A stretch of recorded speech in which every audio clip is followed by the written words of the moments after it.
abarovyi kubera ko twari dusanzwe dufise impigi zitandukanye bamwe bakoresha ubukira butambitse gutya subwo ntibwemewe n'amategeko barabukuye ubu rero hasigaye abantu bibuti babudika urumva twebwe dushiramwe amakoro urabona ko ndayafise hari niyo ndibura nkagera nabuja buti bushingagiye niyo ngenda niyo shantiye muri make niyo shantiye nyereka ati hano na hasi zikorora ndazi zikorora rero ndaregera nk'inyuma y'isa nza nagwa ruhigi rwanje nkoresha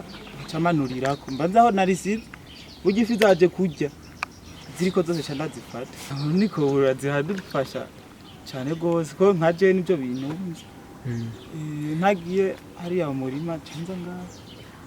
kiyaga nkahonye kubera ko imvura ihayigwa bidafashe amazi ntagari menshi kuko iyo aba ari menshi ajya ari gitobore hajya kunda kuduga ugacisanga garukira nk'ijya ku byatsi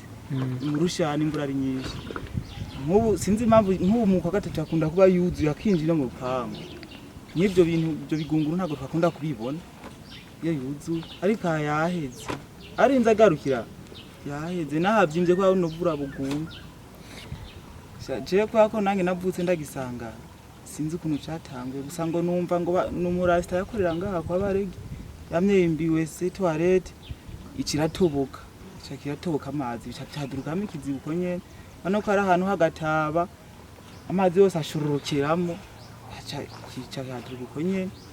ubwambere niho hari hakiri ubwato nkaburya niho baza nyene tukakatembera nyene bakajumuyenga ubundi rero gakoresha bw'abarovyi buri hariye ashatse nyene tukamugeza hamwe rero gusa atwagwa n'abarovyi babazi koga ko yasanganye ruka kubo barabaje baganga bari baje muri seminary ngaho hari umushoferi rero wako siho yarahari cyane kumurondera caraza kandi nta gitoro kari kirimo sayene iyo umunsi washitse ko bigenda kose murakubitana tu bonye no bavomye igitoro mu motore baparitse hari abarazana bamenamo acaratsa baca baragenda burya rero yagiye gukata guca kaca kariyubika kaca basesa bose